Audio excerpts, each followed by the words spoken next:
আসসালামু আলাইকুম ওরহমাতুল্লাহ। আশা করি আপনারা সবাই ভালো আছেন এবং সুস্থ আছেন। ল স্টুডেন্টস ন্যাশনাল ইউনিভার্সিটি বিডি এর পক্ষ থেকে আপনাদের সকলকে আমন্ত্রণ জানাচ্ছি আজকের আয়োজনে। আমরা ইসলামী উত্তরাধিকারী আইনের ধারাবাহিক আলোচনা করছি। ধারাবাহিক আলোচনার আজকে চতুর্থ ক্লাস। গত তিনটি ক্লাসে আমরা প্রথম ক্লাসে ইসলামী উত্তরাধিকারী আইনের মৌলিক বিষয়াবলী কোরআন হাদিস থেকে দেখেছিলাম এবং ইসলামী উত্তরাধিকারী আইনের বৈশিষ্ট্য সম্পর্কে জেনেছিলাম। দ্বিতীয় ক্লাসে আমরা উত্তরাধিকার কারা কারা প্রাপ্য সেই জিনিসগুলো জেনেছিলাম এবং আমরা দেখেছিলাম যে 4 জন পুরুষ উত্তরাধিকার এবং 8 জন নারী উত্তরাধিকারী রয়েছে। তো আমরা দ্বিতীয় ক্লাসে 4 জন পুরুষ উত্তরাধিকার সম্পর্কে বিস্তারিত আলোচনা করেছি। তৃতীয় ক্লাসটিতে আমরা 8 জন নারী উত্তরাধিকারীদের মধ্যে 4 জন নারী উত্তরাধিকারী নিয়ে আলোচনা করেছি। আজকের ক্লাসে আমরা বাকি 4 জন নারী উত্তরাধিকারীর নিয়ে আলোচনা করব।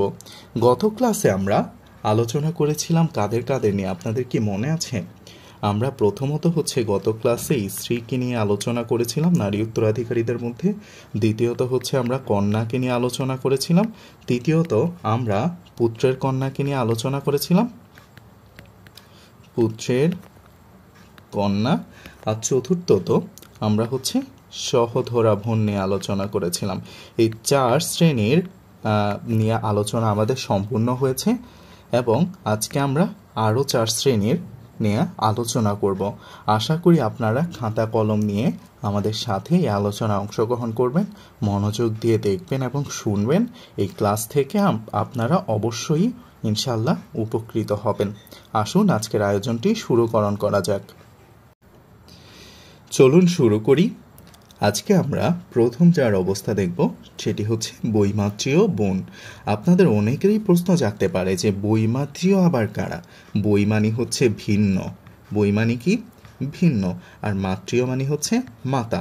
অর্থাৎ বৈমাত্রীয় বোন হলো একই পিতার ঔরসজাত তবে ভিন্ন মাতার গর্ভে জন্ম নেওয়া বোন। অর্থাৎ যাদের পিতা এক কিন্তু মাতা ভিন্ন ভিন্ন, তাদেরকে আমরা বৈমাত্রীয় বোন হিসাবে জানব। এই বৈমাত্রীয় বোনদের 7টি অবস্থা। কয়টি অবস্থা? 7টি অবস্থা।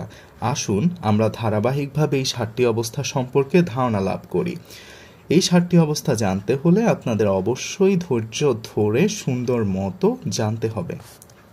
তো প্রথম অবস্থায় বলা হয়েছে মৃত ব্যক্তির যদি পৌত্র মানে পুত্র তো বুঝি, মৃত ব্যক্তির সন্তান, পুত্র সন্তান, পৌত্র পুত্রের পুত্র, পিতা সহধরা বোনের অবর্তমানে বৈমাত্রীয় বোন যদি একজন থাকে।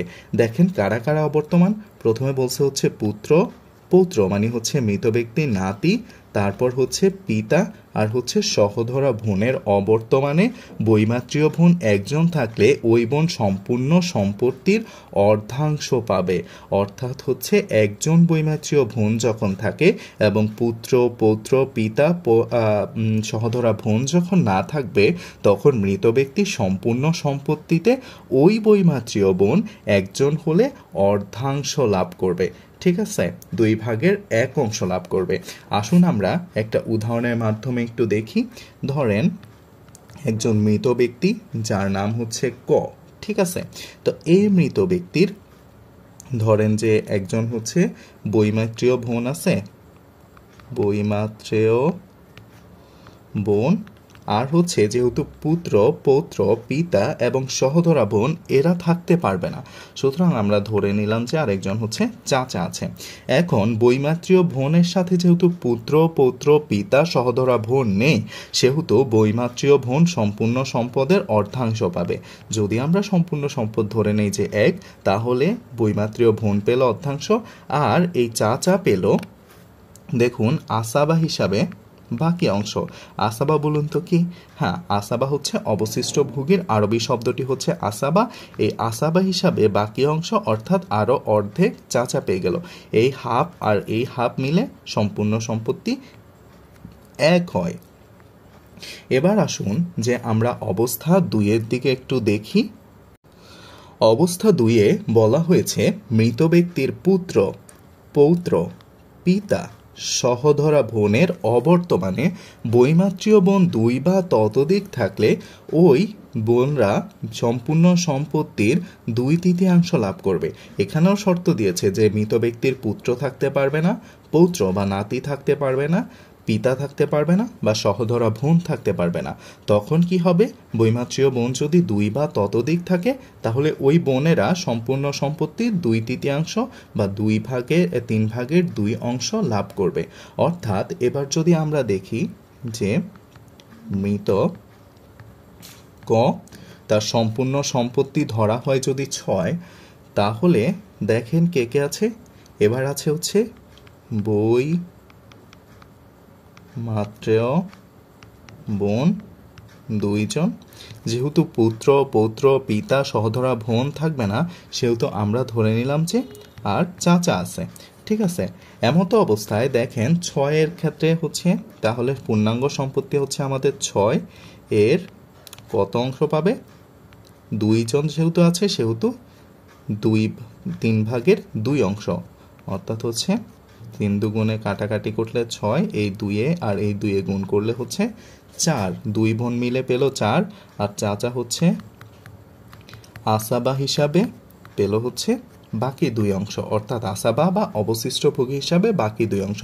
এখানে আপনারা বুঝতে পেরেছেন যে পুত্র পৌত্র পিতা এবং সহধরা বোনের অবর্তমানে যদি বৈমাত্রীয় বোন 2 জন বা তার অধিক থাকে তবে ওই বৈমাত্রীয় বোন 2/3 সম্পদ মানে ওই 2 বোন মিলে হচ্ছে বা তার অধিক যদি বোন থাকে তাহলে হচ্ছে 2/3।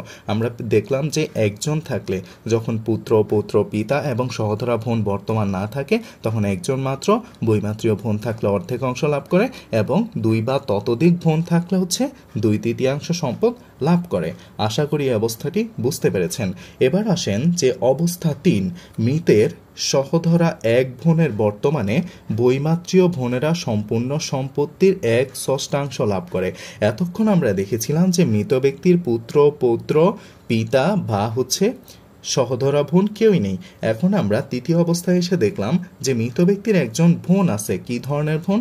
সহধরা বোন, এবং বর্তমানে বৈমাত্রীয় বোন যতজনই থাকুক না কেন 1/6 লাভ করবে। ঠিক আছে, এবার আসেন যে মৃত ব্যক্তি যার সম্পূর্ণ সম্পদ আমরা ধরে নিলাম 6% আছে।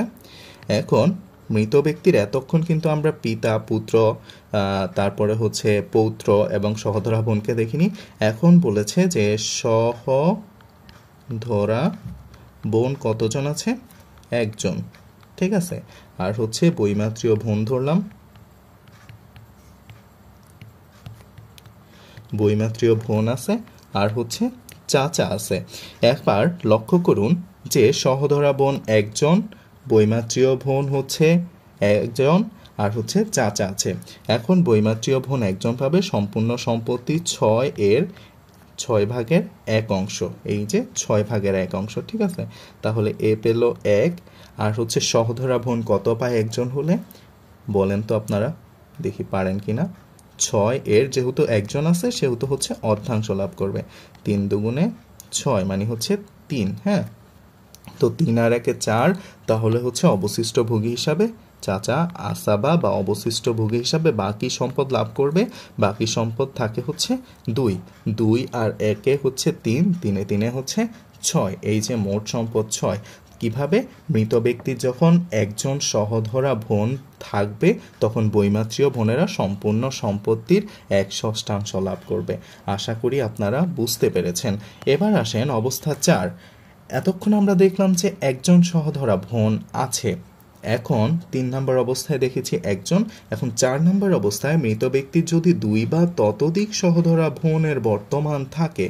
ঠিক আছে, এখন হচ্ছে 2 জন বা তার বেশি সহধরা বোন যদি থাকে তাহলে বৈমাত্রীয় বোনেরা হচ্ছে সেই ক্ষেত্রে বঞ্চিত হবে। এবার দেখেন যে মৃত ব্যক্তির ক যার হচ্ছে সম্পত্তি ধরে নিলাম হচ্ছে 6% আছে। তো এখন হচ্ছে মৃত ব্যক্তির হচ্ছে সহধরা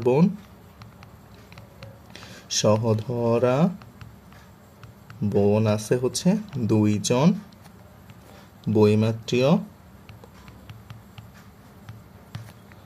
বোন আছে, আর হচ্ছে চাচা আছে ধরে নিলাম। ঠিক আছে। এখন সহধরা বোন দুইজনের উপস্থিতিতে বৈমাত্রীয় বোনেরা হচ্ছে বঞ্চিত, কেননা সহধরা বোন দুইজন যখন থাকে তখন আমরা সূত্রতে দেখতে পেলাম বৈমাত্রীয় বোনেরা হচ্ছে বঞ্চিত হয়। কার বর্তমানে? এটা একটু লিখে দিই, সহধরা বোনের বর্তমানে। এখানে বোনের না লিখে আমরা যদি লিখি যে বোন দুইজন এর বর্তমানে, ঠিক আছে, বোন দুইজনের বর্তমানে, তাহলে হচ্ছে সহধরা বোন দুইজনের বর্তমানে হচ্ছে এই বৈমাত্রীয় বোন কি হয়ে গেল? বঞ্চিত হয়ে গেল। আর হচ্ছে সহধরা বোন দুইজন থাকলে আমরা জানি সম্পূর্ণ সম্পত্তি এর হচ্ছে 3/2 অংশ লাভ করে। সহধরা বোনের অবস্থা আমরা গত ক্লাসে আলোচনা করেছিলাম।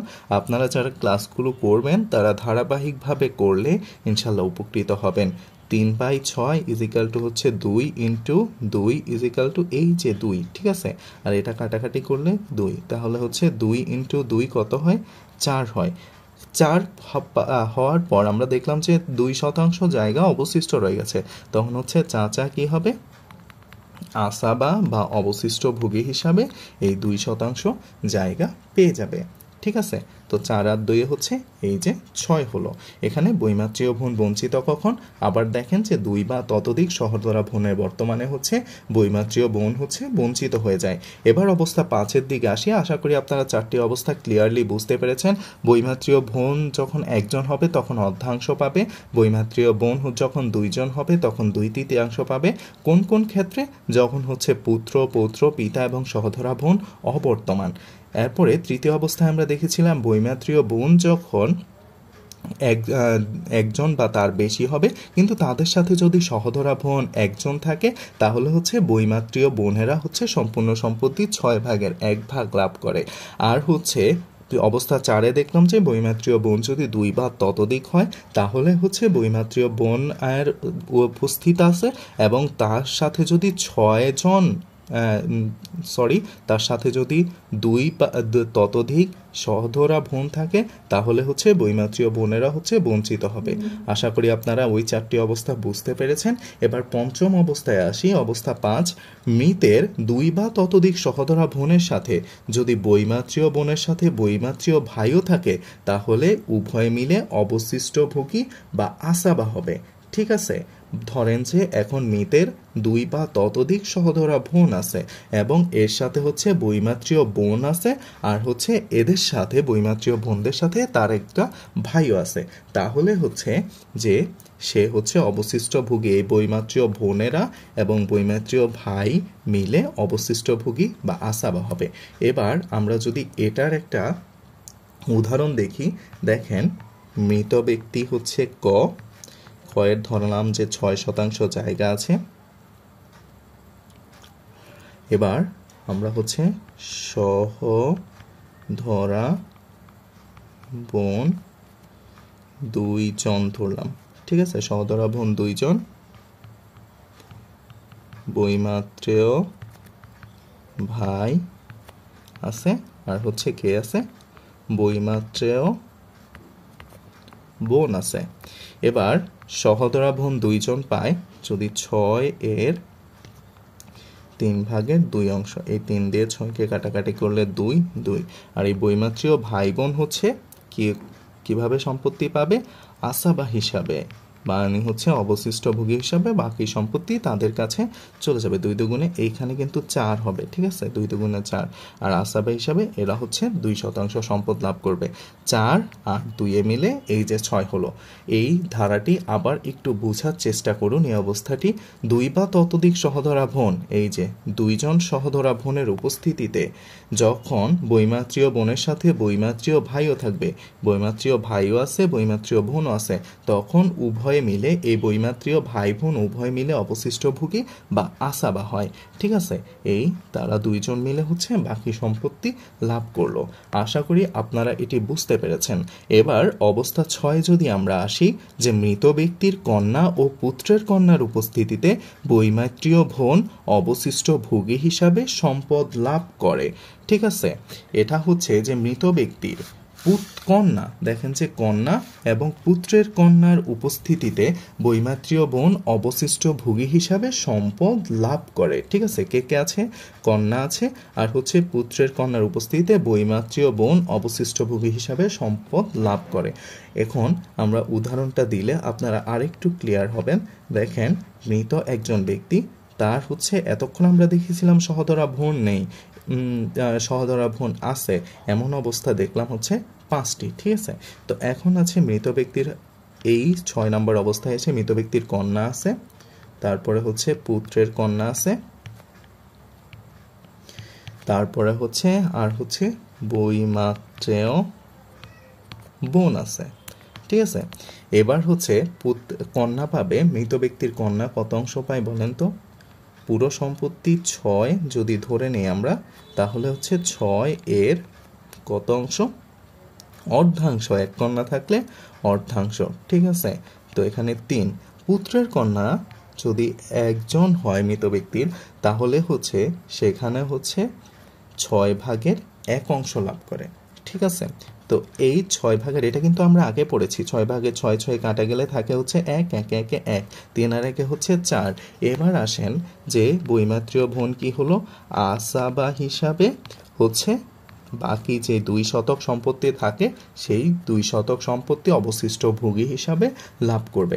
ঠিক আছে, কন্যা, এক কন্যা, পুত্রের কন্যার উপস্থিতিতে বৈমাত্রীয় বোন অবশিষ্ট ভোগী হিসাবে সম্পদ লাভ করে। আশা করি আপনারা এই বিষয়টিও, এই অবস্থাটিও বুঝতে পেরেছেন। এবার আসুন অবস্থা 7। মৃত ব্যক্তির পুত্র পৌত্রের উপস্থিতিতে, পুত্র হচ্ছে তো বুঝলেনই, মৃত ব্যক্তির নিজের পুত্র সন্তান বা পৌত্র মানে হচ্ছে নাতির উপস্থিতিতে মৃত ব্যক্তির বৈমাত্রীয় এবং সহোদরা ভাই বোনরা হচ্ছে কি হয়? বঞ্চিত হয়ে যায়। পুত্র এবং পৌত্রের উপস্থিতিতে মৃত ব্যক্তির বৈমাত্রীয় এবং সহোদরা যে কোনো ভাই বোনই থাকুক না কেন, তারা হচ্ছে বঞ্চিত হয়ে যায়। আশা করি বুঝতে পেরেছেন। আরও ক্লিয়ার হবেন এই উদাহরণটির মাধ্যমে। ধরেন একজন মৃত ব্যক্তি আছে, যার সম্পত্তি আছে 8 শতক। এখন মৃত ব্যক্তির কি আছে বলেছে? প্রথমেই হচ্ছে পুত্র আছে, তারপরে ধরলাম হচ্ছে বৈমাত্রীয় ভাই বোন আছে, বৈমাত্রীয় বোন আছে, এবার ধরলাম হচ্ছে সহধরা বোন আছে, ধরা বোন আছে। হ্যাঁ, আর ধরেন যে মৃত ব্যক্তির হচ্ছে স্ত্রী আছে। ঠিক আছে, তো এই যে পুত্রের কারণে, পুত্রের বর্তমানের কারণে এই বৈমাত্রীয় বোন আর সহধরা বোন হচ্ছে বঞ্চিত হয়ে যাবে সম্পত্তি থেকে। কেন? পুত্রের বর্তমানে। ঠিক আছে, তো মৃত ব্যক্তির যেহেতু স্ত্রী এবং পুত্র আছে, এবার তাহলে স্ত্রী কত পায় বলেন তো? 8 এর যেহেতু পুত্র আছে, মানে হচ্ছে সন্তান সন্ততি আছে স্ত্রী, তাহলে হচ্ছে 8 ভাগের 1 ভাগ, অর্থাৎ হচ্ছে 1 অংশ এখান থেকে পায়। ঠিক আছে, 8 8 কাটা গেলে 1 থাকে। আর পুত্র এখানে বাকি সম্পত্তি আসাবা হিসাবে লাভ করে, আসাবা বা অবশিষ্ট ভোগী হিসাবে বাকি 7 অংশ সম্পত্তি লাভ করে। এই 7 আর 1 মিলে হচ্ছে এই 8। ঠিক আছে, সম্পূর্ণ অংশটি হয়ে গেল। এখানে লক্ষ্য করুন যে পুত্র হতে পারে বা পৌত্র মানে হচ্ছে পুত্রের পুত্র হতে পারে, তখন কি হবে? বৈমাত্রীয় বোন এবং সহধরা ভাই বোন উভয় হচ্ছে বঞ্চিত হয়ে যাবে। আশা করি আপনারা বৈমাত্রীয় বোনদের 7টি অবস্থা বুঝতে পারলেন। এবার আমরা পরবর্তী যে উত্তরাধিকার সম্পর্কে জানব, সেটি হচ্ছে মায়ের অবস্থা সম্পর্কে। ঠিক আছে, এবার দেখেন যে মৃত ব্যক্তির মাতা 3 অবস্থায় উত্তরাধিকারী সম্পত্তি লাভ করে, অর্থাৎ হচ্ছে মৃত ব্যক্তির মাতার উত্তরাধিকারের অবস্থা হচ্ছে 3টি। এবার আসেন যে অবস্থা যখন 1, তখন আমরা একটু দেখি যে মৃত ব্যক্তির সন্তানের উপস্থিতিতে বা 2 বা ততোধিক ভাই বোন থাকলে মাতা পাবে সম্পূর্ণ সম্পত্তির 6 ভাগের 1 ভাগ অংশ। অর্থাৎ হচ্ছে মৃত ব্যক্তির যদি সন্তান সন্ততি থাকে অথবা হচ্ছে 2 বা ততোধিক ভাই এবং বোন থাকলে, ভাই বোন থাকলে মৃত ব্যক্তির মাতা পাবে সম্পূর্ণ সম্পত্তির 6 ভাগের এক অংশ। ঠিক আছে, এই যে 6/1 সম্পত্তি পাবে মাতা যখন মৃত ব্যক্তির সন্তান উপস্থিত থাকে এবং 2 বা ততোধিক ভাই বোন থাকলে। এখানে দেখুন ভাই বোনের সংখ্যা কিন্তু 2 বা ততোধিক হবে। তার পরের অবস্থায় আমরা আরেকটু ক্লিয়ার হব যে একজন হলে কি হবে। এবার এখানে যেহেতু 2 বা ততোধিক ভাই বোনের কথা বলা হয়েছে, সেহেতু আসুন এবার একটু দেখি আমরা যে মৃত ব্যক্তির হচ্ছে ধরেন যে এখানে আছে মৃত একজন ব্যক্তি, তার হচ্ছে 6 শতক জায়গা আছে। এবার মৃত ব্যক্তি রেখে গেছে হচ্ছে ধরেন যে মাতা, পুত্র, এক পুত্র ধরলাম, আর হচ্ছে 3 কন্যা। ঠিক আছে, তো মাতা হচ্ছে যেহেতু পুত্র মানে সন্তানাদি আছে মৃত ব্যক্তির, সুতরাং মাতা হচ্ছে 6/1 পাবে। কত এর? 6 এর, মানে সম্পূর্ণ সম্পত্তি এই 6 এর 6/1। অতএব হচ্ছে 1 অংশ পেল। আর এই পুত্র কন্যা মিলে হচ্ছে আসাবা, মানে হচ্ছে অবশিষ্ট ভোগী হলো এই পুত্র। এক পুত্র পাবে হচ্ছে কন্যার দ্বিগুণ, এক কন্যার হচ্ছে দ্বিগুণ, অর্থাৎ আসাবা হিসাবে তাদের সম্পত্তি হচ্ছে 6 থেকে 1 বাদ দিলে থাকে হচ্ছে 5, অর্থাৎ হচ্ছে এই 5% এক পুত্র এবং 3 কন্যা মিলে পাবে। এবার আমরা যদি দেখি যে এক পুত্র যদি 2% পায়, ঠিক আছে, মানে হচ্ছে এক কন্যার দ্বিগুণ 2% পায়, আর 3 কন্যা 1% করে 3% পাবে। ঠিক আছে, তা 3 আর 2 হচ্ছে 5, আর এই 1 এখানে হচ্ছে কত? 6 অংশ হলো। ঠিক আছে, অবস্থা 2 এর দিকে এবার যদি আমরা নজর দেই, অবস্থা 2-এ বলা হয়েছে মৃত ব্যক্তির সন্তান যদি না থাকে তবে 2 বা ততোধিক ভাই বোন না থাকিলে মৃত ব্যক্তির মাতা সম্পূর্ণ সম্পত্তির 1/3 লাভ করবে। অর্থাৎ লক্ষ্য করুন, মৃত ব্যক্তির সন্তান নেই, ঠিক আছে, এবং 2 বা ততোধিক ভাই বোন নেই। ধরেন যে ভাই বোনের সংখ্যা যদি একজন হয়, মানে হচ্ছে 2 বা ততোধিক, 2 জন না হয়ে যদি একজন হয় অথবা যদি না থাকে, তাহলে হচ্ছে মৃত ব্যক্তির মাতা কি হবে? দেখেন, মৃত ব্যক্তির মাতা তখন হচ্ছে সম্পূর্ণ সম্পত্তির 1/3 অংশ লাভ করবে। একটু আগে আমরা দেখলাম যে 2 বা ততোধিক ভাই বোন থাকলে বা সন্তান থাকলে 1/6 লাভ করে। ঠিক আছে, এখন আমরা দেখলাম যে 1/3 হচ্ছে লাভ করে কখন? মৃত ব্যক্তির যদি 2 বা ততোধিক ভাই বোন না থাকে এবং মৃত ব্যক্তির যদি কোনো সন্তানাদি না থাকে। তাহলে এখন দেখুন যে মৃত ব্যক্তি যিনি আছেন তিনি যদি 6% সম্পত্তির মালিক হন, তাহলে মৃত ব্যক্তির মাতা আছেন। আর যদি মৃত ব্যক্তির যেহেতু সন্তান নেই বা 2 বা ততোধিক ভাই বোনও নেই, তাহলে হচ্ছে ধরলাম যে হচ্ছে মৃত ব্যক্তির পিতা আছেন, আর হচ্ছে মৃত ব্যক্তির একজন মাত্র হচ্ছে ভাই আছেন, যে এক ভাই। ঠিক আছে, যে 2 বা ততোধিক একজন, মানে একজন থাকতে পারে বা অথবা না থাকতে পারে। এবার আসেন যে আমরা যদি তাদের মধ্যে হিসাব করি যে মাতা হচ্ছে তাহলে সম্পূর্ণ সম্পত্তি 6 এর 1/3 অংশ পাবে, মানে হচ্ছে 3/1 অংশ পাবে। তাহলে কাটাকাটি করলে পায় 2, আর পিতা হচ্ছে আসাবা হয়ে যায়, বাকি 6 এর 2 গেলে চলে গেলে 4 থাকে। আর এই যে এক ভাই থাকলো, এই এক ভাই কিন্তু হচ্ছে বঞ্চিত হয়ে যায়। কেন বঞ্চিত জানেন? পিতার উপস্থিতিতে কিন্তু এই পিতার উপস্থিতির কারণে হচ্ছে ভাই বঞ্চিত হয়ে যায়।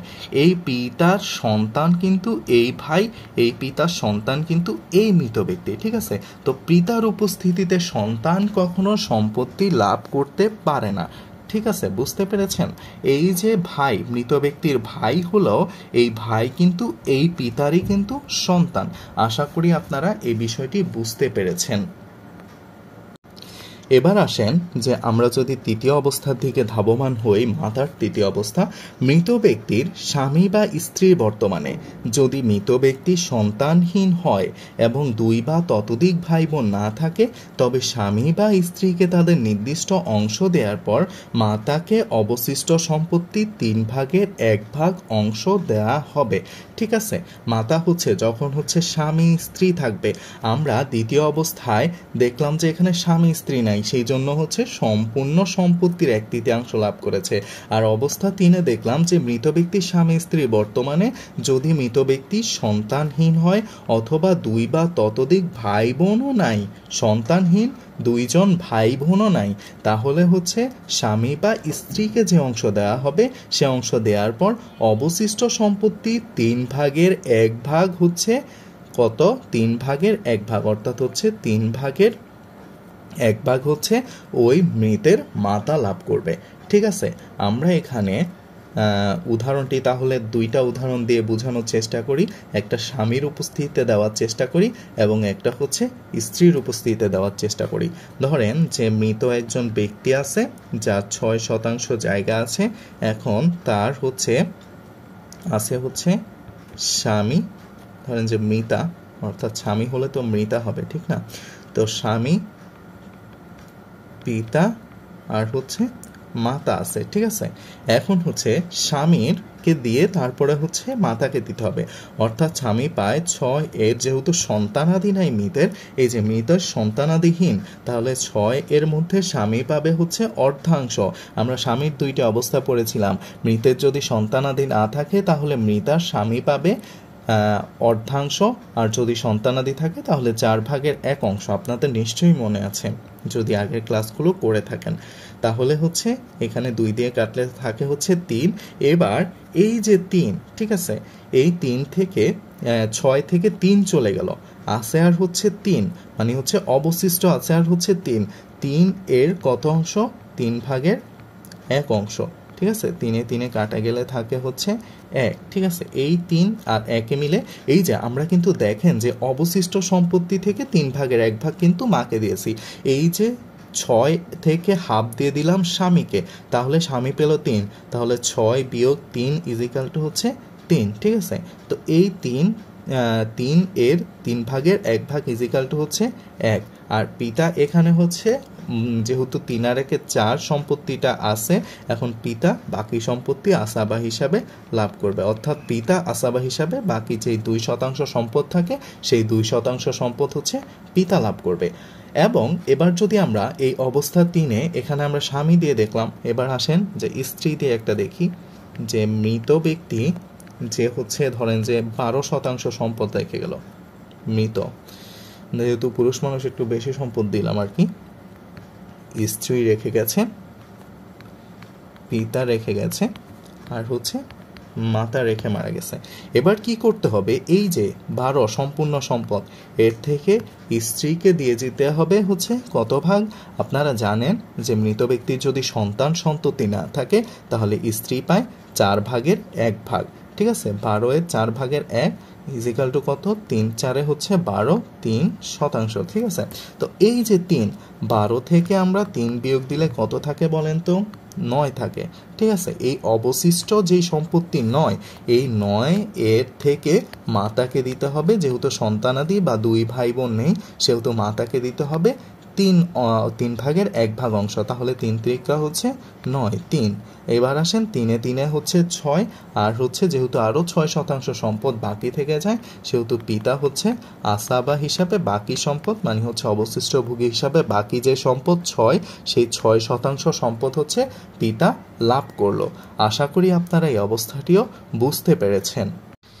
এবার আসেন আমরা মায়ের একটা ব্যতিক্রম অবস্থা দেখি। অবস্থাটা আমরা যখন দাদাকে নিয়ে পড়েছিলাম তখনও একবার দেখেছিলাম, এখানে যদি আমরা আরেকবার দেখি তাহলে আমাদের আরও ক্লিয়ার হয়ে যাবে, সেই জন্য হচ্ছে আমরা এইখানে আরেকবার একটু দেখি, তাহলে আশা করি যে আপনারা ক্লিয়ার হবেন। ঠিক আছে, তো দেখেন যে মৃত ব্যক্তির পিতামহ মানে হচ্ছে কি দাদা, অর্থাৎ দাদার সাথে যদি মাতা জীবিত থাকে তাহলে স্বামী বা স্ত্রী বর্তমান থাকলে মাতা সমস্ত সম্পত্তির 3 ভাগের 1 অংশ হচ্ছে লাভ করে। ঠিক আছে, বলা হয়েছে যে মৃত ব্যক্তির পিতামহ অর্থাৎ হচ্ছে মৃত ব্যক্তির যদি দাদা থাকে এবং দাদার সাথে যদি মাতাও জীবিত থাকে এবং স্বামী বা স্ত্রীও জীবিত আছে, তাহলে হচ্ছে মাতা সমস্ত সম্পত্তির, আমরা দেখেছিলাম এখানে যে পিতার উপস্থিতিতে মাতা কিন্তু স্বামী বা স্ত্রীকে দেওয়ার পর 1/3 মানে অবশিষ্ট সম্পত্তির 1/3 লাভ করত, কিন্তু দাদার উপস্থিতিতে স্বামী বা স্ত্রীকে দেওয়ার পর নয়, বরং সমস্ত সম্পত্তির 1/3 সম্পত্তি হচ্ছে কি মাতা লাভ করবে। আশা করি একটা উদাহরণের মাধ্যমে আপনারা আরো ভালো বুঝতে পারবেন। এবার আসেন যে মৃত একজন ব্যক্তি, মৃতা ধরি যে মৃতা একজন ব্যক্তি যার সম্পত্তি হচ্ছে 6। এবার এই মৃতা ব্যক্তি হচ্ছে মাতা রেখে মারা গেছে, স্বামী রেখে মারা গেছে, আর হচ্ছে মৃতার একজন দাদা আছে, ঠিক আছে। তো এই যে এখন বলা হয়েছে যে মাতা পাবে সম্পূর্ণ সম্পত্তির হচ্ছে 3/1 অংশ, ঠিক আছে, এই যে সমস্ত সম্পত্তির, ঠিক আছে। তো মাতা এই সমস্ত সম্পত্তি 6 এর হচ্ছে 3/1 পাইল, তাহলে হচ্ছে 2 ভাগ পাইল। স্বামী পাবে কত বলেন তো? সমস্ত সম্পত্তি যেহেতু তাদের সন্তানাদি নেই সেহেতু অর্ধাংশ, অর্থাৎ হচ্ছে 3, আর হচ্ছে দাদা 3 আর 2, আর দাদা হচ্ছে বাকি যেটা থাকে সেটা, ঠিক আছে। 3 আর 2 হচ্ছে 5, আর 1 হচ্ছে 6, তাহলে দাদা আসাবা বা হচ্ছে অবশিষ্ট ভোগী হিসাবে 1% সম্পদ লাভ করবে। আশা করি আপনারা এটা বুঝতে পেরেছেন। এখন আমরা যদি আবার ধরেন যে মৃত ব্যক্তি মহিলা দিয়ে দেখলাম, এবার আসেন যে মৃত ব্যক্তি যদি পুরুষ হয়, তাহলে ধরেন যে মৃত ব্যক্তির এখানে ধরলাম যে 12% সম্পদ আছে, তাহলে হচ্ছে মৃত ব্যক্তি হচ্ছে মাতা, স্ত্রী আর হচ্ছে দাদাকে রেখে মারা গেল। এবার মাতা পায় মৃত ব্যক্তির সম্পত্তির হচ্ছে 12 এর সম্পূর্ণ সম্পত্তির 3/1, অতএব হচ্ছে 3×4 হচ্ছে 12। স্ত্রী পায় হচ্ছে সম্পূর্ণ যেই সম্পত্তি আছে, এখানে যেহেতু তার পুত্র কন্যা নেই সেহেতু 4/1, 3×4 হচ্ছে 12, 3 আর 4 হচ্ছে 7, দাদা হচ্ছে আসাবা হিসাবে বাকি হচ্ছে 5% সম্পদ হচ্ছে দাদা লাভ করবে, ঠিক আছে। আশা করি আপনারা বুঝতে পেরেছেন এই অবস্থাটি, যে মৃত ব্যক্তির পিতা না থেকে যদি দাদা থাকে মায়ের সাথে জীবিত, তাহলে হচ্ছে স্বামী বা স্ত্রী বর্তমানে মাতা সমস্ত সম্পত্তির হচ্ছে 3/1 অংশ লাভ করবে। আশা করি আপনারা এই অবস্থাটি বুঝতে পেরেছেন। কিন্তু এখানে ইমাম আবু হানিফা এই অবস্থাটির কথা বলেছেন, এই অবস্থাটি হচ্ছে ইমাম আবু হানিফা বর্ণিত, কিন্তু তার আরেক ছাত্র আছে যিনি ইমাম আবু ইউসুফ হানাফি মাযহাবেরই একজন ইমাম, তিনি বলেছেন যে মৃত ব্যক্তির স্বামী বা স্ত্রী উপস্থিতিতে মৃত ব্যক্তির মাতার সাথে পিতা অথবা দাদা যেই থাকুক না কেন, মৃত ব্যক্তির মাতা স্বামী বা স্ত্রীকে দেওয়ার পর অবশিষ্ট সম্পত্তির, এই যে স্বামী বা স্ত্রীকে দেওয়ার পর অবশিষ্ট সম্পত্তিরই হচ্ছে 3/1 অংশ লাভ করবে। অর্থাৎ তিনি বলেছেন যে মৃতের দাদা থাকুক আর পিতা থাকুক সেটা কোনো বিশ্বাস্য বিষয় নয়, মাতা স্বামী স্ত্রী বর্তমানে সবসময় হচ্ছে অবশিষ্ট সম্পত্তি থেকে পাবে। এই বিষয়টাও হচ্ছে আমরা জেনে রাখি। ধরেন যে মৃত ব্যক্তির হচ্ছে স্ত্রী আছে, মাতা আছে আর হচ্ছে দাদা আছে, তাহলে হচ্ছে মৃত ব্যক্তির যদি সম্পত্তির পরিমাণ হচ্ছে 12 হয়, তাহলে স্ত্রী পাবে হচ্ছে 12 এর 1/4, যেহেতু সন্তানাদি নাই, তাহলে হচ্ছে 3×4 হচ্ছে 12। তাহলে এই যে 3 যে স্ত্রীকে হচ্ছে দিয়ে দিলাম, এই 3 এর পরে অবশিষ্ট থাকে 12 থেকে 3 বিয়োগ দিলে থাকে হচ্ছে 9, তাহলে এই অবশিষ্ট সম্পত্তির মাতা পাবে হচ্ছে 1/3 অংশ, অর্থাৎ 3×3 = 9, আর হচ্ছে 3×3 = 6, আর দাদা হচ্ছে আসাবা হিসাবে বাকি সম্পত্তিটি হচ্ছে লাভ করবে, অর্থাৎ হচ্ছে দাদা পেয়ে যাবে হচ্ছে 6% সম্পদ হচ্ছে দাদা পেয়ে যাবে, ঠিক আছে। এইটা আশা করি আপনারা বুঝতে পেরেছেন যে অবশিষ্ট সম্পত্তি হতে মাতা 1/3 অংশ পাবে যখন হচ্ছে 12 এর 1/4, 12 মানে স্ত্রীকে দেওয়ার পর হচ্ছে অবশিষ্ট সম্পত্তির 1/3 পাবে যখন হচ্ছে দাদা উপস্থিত থাকবে বা পিতা উপস্থিত থাকুক। এখানে বলছে যে দাদা বা পিতা যেই থাকুক না কেন, মৃত ব্যক্তির স্বামী স্ত্রীকে দেওয়ার পর অবশিষ্ট সম্পত্তির 3/1 অংশ পাবে, দাদার উপস্থিতিতে হচ্ছে 6/1 অংশ অবশিষ্ট সম্পূর্ণ সম্পত্তি থেকে পাবে না, ওই অবশিষ্ট সম্পত্তি থেকেই কি মাতা অংশটা লাভ করবে। ঠিক আছে, তো হচ্ছে এটা একটা মানে হচ্ছে জেনে রাখার জন্য বললাম আর কি, কিন্তু মূল কিন্তু এইটাই। ঠিক আছে, মূল অবস্থা কিন্তু আমাদের এই যে ব্যতিক্রম অবস্থা মায়ের, যে পিতা জীবিত থাকলে হচ্ছে মাতার সাথে যদি পিতা থাকে তাহলে হচ্ছে পিতা থাকলে হচ্ছে অবশ্যই স্বামী স্ত্রী বর্তমানে হচ্ছে মাতা হচ্ছে 1/3 লাভ করবে অবশিষ্ট অংশের, আর হচ্ছে দাদা লাভ করবে হচ্ছে দাদার উপস্থিতিতে যদি হচ্ছে মাতা থাকে তাহলে হচ্ছে স্বামী স্ত্রী বর্তমানে এই যে মাতা স্বামী এবং দাদা থাকলে হচ্ছে মাতা হচ্ছে দাদার সাথে যদি মাতা থাকে এবং স্বামী স্ত্রী বর্তমানে হচ্ছে সম্পূর্ণ সম্পত্তি থেকেই হচ্ছে মাতা লাভ করবে সম্পদ। ঠিক আছে, 1/3 লাভ করবে।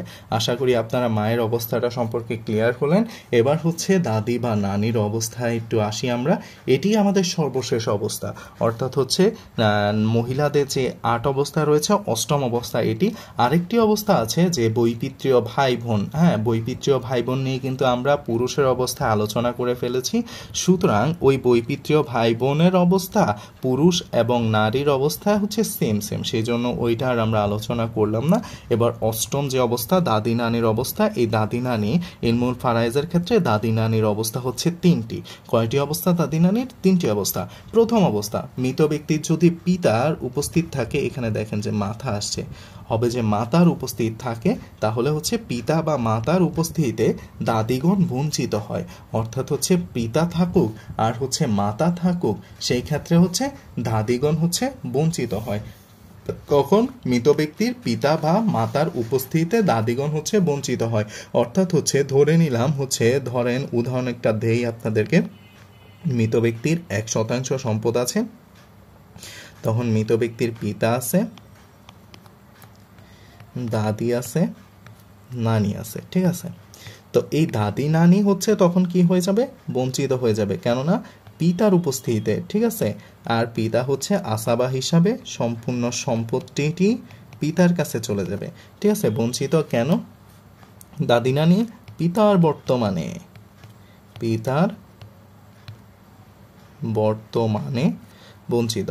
ঠিক আছে, তো অবস্থা 1 সম্পর্কে আমরা হচ্ছে ধারণা লাভ করলাম যে মৃত ব্যক্তির যদি পিতা থাকে অথবা যদি মাতা থাকে তাহলে হচ্ছে দাদিগণ বঞ্চিত। দাদিগণ বলতে এখানে দাদিও হতে পারে, নানিও হতে পারে। ঠিক আছে, সুতরাং হচ্ছে তারা বঞ্চিত হয়ে যায়।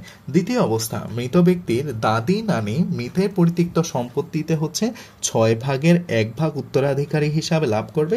শর্ত থাকবে এই যে মৃত ব্যক্তির পিতা বা মাতা অনুপস্থিত। ঠিক আছে, অর্থাৎ হচ্ছে মৃত ব্যক্তির পিতা মাতা যখন নেই তখন হচ্ছে দাদি নানি হচ্ছে মৃত ব্যক্তির সম্পত্তিতে হচ্ছে 6/1 লাভ করবে। ঠিক আছে, কারণ দেখেন যে আমরা দেখেন যে পিতা যখন জীবিত থাকে মৃত ব্যক্তির সম্পদ বন্টনের কালে হচ্ছে আমাদের লক্ষ্য রাখতে হবে যে নিকটাত্মীয়কে, মৃত ব্যক্তির নিকটে হচ্ছে তার পিতা অথবা হচ্ছে মাতা। এখন পিতা মাতা থাকলে তাদেরকে ডিঙিয়ে তাদের যেই ঊর্ধ্বতন অর্থাৎ হচ্ছে দাদা বা দাদি যারা আছে তারা কিন্তু এই পিতা মাতাকে টপকে, ঠিক আছে, এই ধাপকে টপকে এরা কিন্তু এই ধাপে যেতে পারবে না। ঠিক আছে, যখন এই ধাপ না থাকবে তখনই কেবল এই ধাপে মানে হচ্ছে দাদা দাদির ক্ষেত্রে হচ্ছে সম্পত্তি যাবে। ঠিক আছে, তো এখন দেখেন যে পিতামাতা যেহেতু নেই, অর্থাৎ হচ্ছে এই যে পিতামাতা, ঠিক আছে, এই পিতামাতা কিন্তু হচ্ছে নেই, তাহলে হচ্ছে কি হবে? যদি দাদি থাকে তাহলে হচ্ছে এই দাদি বা নানি হচ্ছে মৃত ব্যক্তির সম্পত্তির 6/1 লাভ করে।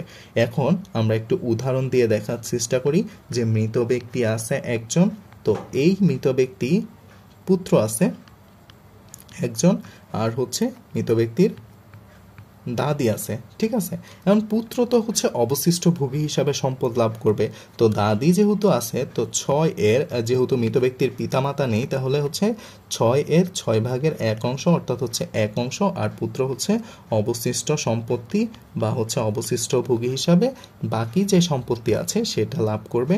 অর্থাৎ হচ্ছে 1 বাদ দিলে 6 থেকে থাকে হচ্ছে 5, এই 5 হচ্ছে পুত্র লাভ করবে। আশা করি আপনারা এই দ্বিতীয় অবস্থাটিও হচ্ছে বুঝতে পেরেছেন। এবার আসেন যে মৃত ব্যক্তির দাদির বা নানির তৃতীয় অবস্থা কি? মৃত ব্যক্তির একাধিক দাদি বা নানি একই স্তরে থাকলে মিলিতভাবে সম্পত্তি 6/1 লাভ করবে। এটাও সেম যে তখনও কিন্তু মৃত ব্যক্তির হচ্ছে পিতা আর হচ্ছে মাতা কিন্তু থাকতে পারবে না, ঠিক আছে, মাতার অনুপস্থিতিতে, ঠিক আছে, মৃত ব্যক্তির পিতা মাতার অনুপস্থিতিতে হচ্ছে দাদি বা নানিরা মিলিতভাবে হচ্ছে 6/1 লাভ করবে, ঠিক আছে। এবার দেখেন যে উদাহরণের সাহায্যে যদি আমরা দেখি যে মৃত ব্যক্তি একজন আছে, ওই মৃত ব্যক্তি মারা যাওয়ার সময় হচ্ছে তার পুত্র, দাদি এবং নানি রেখে মারা গেল। এবার হচ্ছে যে এই যে দাদি নানি হচ্ছে কত অংশ পাবে? ধরেন যে 6/1 অংশ পাবে, ঠিক আছে। তো মৃত সম্পূর্ণ সম্পত্তি যদি 6 হয় তাহলে 6/1 অংশ অর্থাৎ হচ্ছে 1 অংশ, এই দুইজনে মিলে কিন্তু 1 পাবে। আর হচ্ছে পুত্র আসাবা হিসাবে বাকি অংশ বা অবশিষ্ট ভোগী হিসাবে বাকি অংশ লাভ করবে। এই আসাবা হিসাবে 6 থেকে 1 বিয়োগ দিলে থাকে হচ্ছে 5, এই 5 অংশ হচ্ছে পুত্র লাভ করবে, ঠিক আছে। আশা করি আপনারা এই অবস্থাটিও বুঝতে পেরেছেন। মৃত ব্যক্তির দাদি বা নানি একই স্তরে থাকলে অর্থাৎ হচ্ছে এই দাদির সাথে যদি নানি থাকে, একই স্তরে যদি একাধিক পদ থেকে থাকে, তাহলে তারা মিলিতভাবে সম্পত্তির 6/1 লাভ করবে যখন হচ্ছে মৃতের পিতা মাতা অনুপস্থিত থাকে। আশা করি আপনারা আজকের ক্লাসটি বুঝতে পেরেছেন। আমরা আজকের ক্লাসে দেখেন আলোচনার মাধ্যমে কে কতটুকু সম্পদ লাভ করবে সেই সম্পদের পূর্ণাঙ্গভাবে শেষ করলাম। ইনশাল্লাহ আগামী ক্লাস থেকে আমরা গাণিতিক সমস্যাগুলো সমাধানের চেষ্টা করব। আমরা আজকে প্রথমেই বৈমাত্রীয় ভনের 7টি অবস্থা দেখতে পেয়েছি। এই 7টি অবস্থা আপনারা আবারও আপনাদের খাতায় দেখবেন অথবা ভিডিওটি আবারও দেখার মাধ্যমে আপনারা আবারও ক্লিয়ার হওয়ার চেষ্টা করবেন। যখন গাণিতিক কোনো সমস্যা আপনারা সলভিং করতে যাবেন তখন যত বেশি প্র্যাকটিস করবেন তত আপনাদের মনে থাকবে। আমরা বৈমাত্রীয় ভনের পরে আমরা মায়ের অবস্থা দেখেছি, 3টি অবস্থা দেখেছি এবং মায়ের একটি ব্যতিক্রম অবস্থা দেখেছি যেখানে হচ্ছে পিতার নেই কিন্তু দাদা আছে মায়ের সাথে। সেখানে মায়ের সাথে যদি আবার হচ্ছে মৃত ব্যক্তির স্বামী বা স্ত্রী বর্তমান থাকে তাহলে সমস্ত সম্পত্তি 3/1 অংশ থেকে তারা হচ্ছে মা লাভ করবে। আর যদি পিতা থাকে তাহলে হচ্ছে পিতার বর্তমানে হচ্ছে অবশিষ্ট সম্পত্তি থেকে তিনি হচ্ছে 3/1 লাভ করবে যখন মৃত ব্যক্তির হচ্ছে স্বামী বা স্ত্রী হচ্ছে বিদ্যমান থাকে।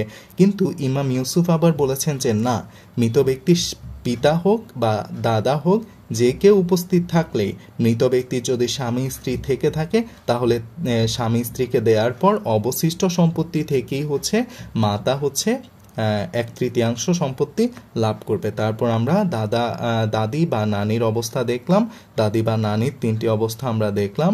আশা করি এর মাধ্যমে আপনারা উপকৃত হয়েছেন। ইনশাআল্লাহ আমরা পরবর্তী ক্লাস থেকে গাণিতিক সমস্যায় মনোযোগ দেব। এতক্ষণ মনোযোগ সহকারে শোনার জন্য আপনাদেরকে অসংখ্য ধন্যবাদ। বাসায় বেশি বেশি প্র্যাকটিস করার মাধ্যমে আপনারা ইনশাআল্লাহ আরও ক্লিয়ার হবেন এবং কোনো সমস্যার সম্মুখীন হলে আপনারা কমেন্টের মাধ্যমে আমাদেরকে জানাবেন। আমরা সেই সকল সমস্যা সমাধান করার চেষ্টা করব ইনশাল্লাহ। আজকে তাহলে এতটুকু পর্যন্তই। আসসালামু আলাইকুম ওয়া রাহমাতুল্লাহি ওয়া বারাকাতুহু।